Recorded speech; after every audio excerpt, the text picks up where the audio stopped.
Tamamilə doğrudur. Dünən Milli Məclisdə Beynəlxalq Münasibətlər Komitəsinin genişləndirilmiş iclası keçirilmişdi və əsas müzakirə mövzusu məhz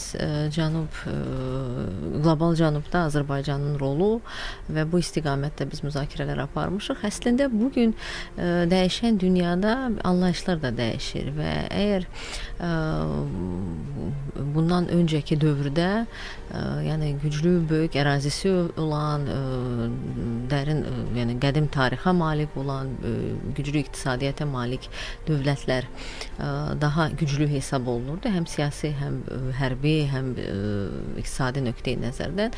Bugün artıq bu anlayışlar dəyişib və bugün ən əsası sərt və prinsipial siyasi mövqedə olan və bugün hansısa problemli vəziyyətdə çıxış yollarını tapmaq və burada belə deyək, bu məsələlərin həllini təklif edən dövlətlər daha önə çıxır. Və əgər ənənəvi olaraq qlobal Cənub dövlətləri, burada həm Latin Amerikası, həm Afrika, Asiya dövlətləri idi. Burada artıq bu anlayış dəyişib, çünki bugün bu dövlətlər artıq, yəni belə dövlətlər var ki, qabaq onlar sadəcə izləyici idilər bütün proseslərdə, yəni siyasi proseslərdə. Artıq bu proseslər üçün təşəbbüskarıdırlar.